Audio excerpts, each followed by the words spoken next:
जय शिवराय. शिवजन्मोत्सव 2026 आणि हा शिवनेर महोत्सव 17, 18, 19चा आजचा हा 17 तारखेचा पहिला दिवस आणि या पहिल्या दिवसाची आपण जय्यत अशी तयारी पाहताय.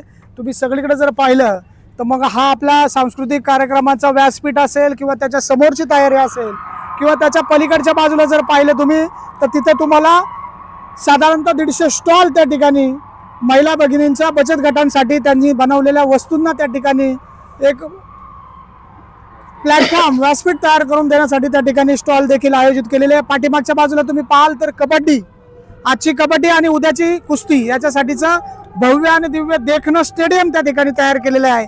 आणि जो आपल्या कानावर आवाज पडतोय तो आपल्या बुट्टे पाटीलच्या ट्रस्टची जी जागा आहे त्या जागेमध्ये जो बैलगाडा घाट आहे तिथं ते बैलगाड्याचं एक देखणं नियोजन आजचं आणि उद्याच्या दिवसातलं आहे. आज तुम्ही पाहिलं तर संध्याकाळी या व्यासपीठावर राज्यात नव्हे, देशात नव्हे तर परदेशामध्ये ज्याच्या नावाचा डंका वाजला जातो असा द फोक आख्यान याच व्यासपीठावर होणार आहे. इतका देखणा कार्यक्रम आहे, इतका उंचीचा कार्यक्रम आहे. मी तमाम शिवभक्तांना विनंती करतो आपल्या माध्यमातून की ज्याला जमेल त्या प्रत्येक शिवभक्ताने लवकरात लवकर या ठिकाणी यायचे, कारण आजच्या कार्यक्रमाला कुठल्याही प्रकारची VIP मुवमेंट होणार नाहीये, कुठल्याही प्रकारचे पास नाहीयेत. प्रत्येकाने त्या ठिकाणी यायचं. पुढे जसा जो पहिला येईल, जो फर्स्ट तो पुढे येणार, त्याला बसायला जागा मिळणार. अशा पद्धतीचा आजचा देखणा कार्यक्रम आहे. उद्या आज आपल्याला संध्याकाळी या ठिकाणी 4 वाजता कबड्डी देखील चालू होणार आहे. बैलगाडा तर चालूच आहे. उद्याचा 18 तारीख, 18 तारखेला उद्या एकदम असा अद्वितीय असा कार्यक्रम आपण मागच्या वर्षीपासून शरददादांच्या कल्पनेतून आपण पाहतोय.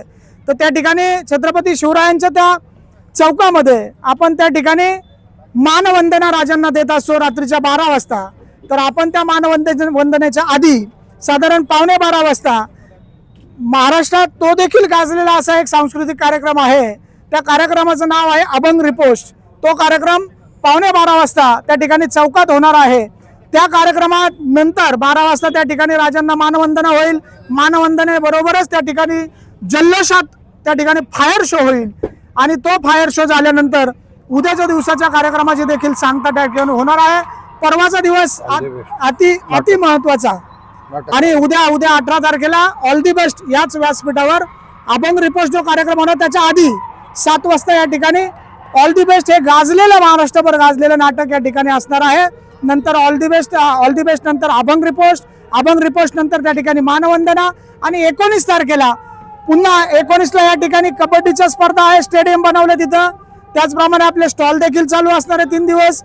आणि सगळ्यात महत्त्वाचं शासकीय कार्यक्रम जो असतो आपल्या किल्ल्यावरती त्या ठिकाणी राज्याचे मुख्यमंत्री असतील, दोन्ही उपमुख्यमंत्री असतील, पर्यटन मंत्री असतील, दोन्ही संस्थानिक राजमंडळी त्या ठिकाणी असतील, आदरणीय शरददादा असतील आणि अनेक मंत्रीगण त्या ठिकाणी आदरणीय राजांना वंदना देण्यासाठी 19 तारखेला सकाळी त्या ठिकाणी किल्ल्यावर असणार आहेत.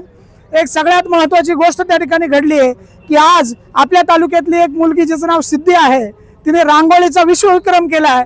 साधारण 2.25 तासामध्ये किल्ल्याच्या पहिल्या पायरीपासून तर जन्मस्थळापर्यंत 2.25 तासामध्ये सलग रांगोळी काढत ती मुलगी त्या ठिकाणी तिने रेकॉर्ड देखील केलेला आहे. 19 तारखेला आपण संध्याकाळच्या वेळेला या ठिकाणी एक सांस्कृतिक कार्यक्रम या ठिकाणी आयोजित केलेला आहे. त्याच्यामध्ये जे विनोदवीर म्हणता येईल ते गौरवजी मोरे असतील, विशाखाताई सुभेदार असतील, अशा अनेक मंडळी त्या ठिकाणी या रंगमंचावर असणार आहे. असा एक दिमागदार भरगतचा असा कार्यक्रम.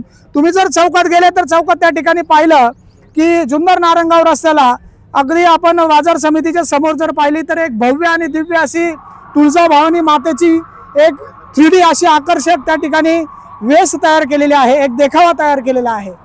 आपण पुतळ्याच्या मागच्या बाजूला पाहिलं तर तिथे देखील इतका भव्य आणि दिव्य उंचीचा 80 फुटाचा 85 फुटाचा एक देखणा त्या ठिकाणी देखावा उभा केलेला आहे. असा एक नावाजलेली अशी शिवजयंती शिवमहोत्सव आदरणीय शरददादांनी या तालुक्यामध्ये चालू केला आहे आणि तो दिमागदारपणे सातत्याने चालत आलेला आहे. खूप चांगल्या पद्धतीने या ठिकाणी ॲडव्हेंचर गेम देखील असणार आहेत. तर आपल्या बैलगाड्याच्या पलीकडच्या बाजूला बुट्टे पाटील ग्राउंडवर त्या ठिकाणी पॅरामोटर रायडिंग ही देखील आपल्याला सगळ्या पर्यटकांना आणि शिवभक्तांना अनुभवायला मिळणार आहे. असं देखणं नियोजन तुम्ही स्टॉलकडे गेले, स्टॉलकडे जर नियोजन जर पाहिलं तर इतकं सुंदर आखीव रेखीव नियोजन त्या ठिकाणी तुम्हाला पाहायला मिळणार आहे. प्रत्येक स्टॉलमध्ये त्या ठिकाणी टेबल असतील, खुर्च्या असतील, लाईट असेल, फॅन असेल, या सगळ्या व्यवस्था आपण त्या ठिकाणी आयोजकांच्या माध्यमातून केलेल्या आहेत. जितकं काही करता येईल तितकं सहारा या ठिकाणी या शिवभक्तांसाठी आदरणीय शरददादा आणि त्यांच्या टीमकडून, त्याचप्रमाणे महाराष्ट्र शासन पर्यटन विभाग असेल यांच्याकडून हा आयोजित केलेला कार्यक्रम असा देखण्या स्वरूपात या ठिकाणी होणार आहे. या ठिकाणी राजांची महाआरती देखील होणार आहे. या ठिकाणी आपला मानवंदने बरोबर याचा कार्यक्रम दर्शन भैया मर्दानी खेळ असणार आहे. त्याचप्रमाणे आपले नाही आपला याचा गणपती मार्गाप्रमाणे आपण त्या ठिकाणी भव्य दिव्य अशी मिरवणूक काढतोय, शोभायात्रा. कार्यक्रमच इतके आहेत की ते कार्यक्रम सांगताना आम्ही विसरतो. इतका देखणा कार्यक्रम या ठिकाणी आदरणीय दादांच्या माध्यमातून ही सगळी जुन्नरकर मंडळी, तालुक्यातली तमाम सगळ्या मंडळींना बरोबर घेऊन या ठिकाणी दादांनी हे आयोजन आणि नियोजन केलेले आहे. धन्यवाद. तर जय शिवराय. आम्ही सर्व जुन्नरवासी, जुन्नर शहरातले सगळे नागरिक तुमचं सर्व शिवभक्तांचं स्वागत करण्यासाठी आम्ही सज्ज आहोत. आपण जर बघितलं असाल की अनेक आपण आत्तापर्यंत दरवर्षी शासन शिवजयंती साजरी करतं. मागच्या वर्षी शरददादा आमदार झाल्यापासून शिवजयंतीची जी भव्यता वाढलेली आहे.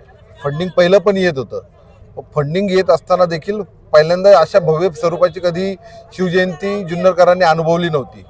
आता दादांचा एक संकल्प आहे की 18 तारखेला रात्री 12 वाजता महाराष्ट्राच्या कानाकोपऱ्यातून येणारा प्रत्येक शिवभक्त मानवंदना देण्यासाठी छत्रपती शिवाजी महाराजांच्या चौकात आला पाहिजे, ही संकल्पना आदरणीय शरददादांची आहे. त्यामुळंच शरददादा 18 तारखेला रात्री 12 वाजता तिथं मानवंदनेचा मोठा कार्यक्रम ठेवतात. तिथे मोठे फटाक्यांची आतिषबाजी होती, फायर शो होतो आणि तिथं प्रचंड प्रमाणात शिवभक्त आपल्या लाडक्या राजाला मानवंदना देण्यासाठी येत असतात. जुन्नरकरांना, जुन्नर तालुक्यातल्या प्रत्येक शिवभक्ताला आमचे कळकळीचं आव्हान आहे की सगळ्यांनी 18 तारखेला तिथं जमावं आणि आपल्या लाडक्या राजाला मानवंदना द्यावी. आणि प्रत्येक कार्यक्रम हा अतिशय उत्कृष्ट कार्यक्रम आहे. सगळ्या कार्यक्रमांचा आस्वाद तुम्ही आनंदाने घ्या. फूड स्टॉलला अनेक महिलांनी आपल्या स्टॉल लावलेले आहेत, अनेक वस्तू विकायला ठेवलेल्या आहेत. त्यांच्या जेवणाची टेस्ट घ्या, त्यांना प्रोत्साहन द्या, जेणेकरून त्यांच्या पण संसाराला हातभार लागेल आणि त्यांना पण एक रोजगाराची संधी भेटेल. तुम्हाला सर्वांना एक नागरिक म्हणून, एक शिवभक्त म्हणून कळकळीची विनंती करतो, या जुन्नरमध्ये, ह्या शिवजन्मभूमीमध्ये आपल्या राजाला मानवंदना देण्यासाठी. धन्यवाद. जय शिवराय. छत्रपती शिवाजी महाराज की जय. जय भवानी. जय शिवाजी. धन्यवाद.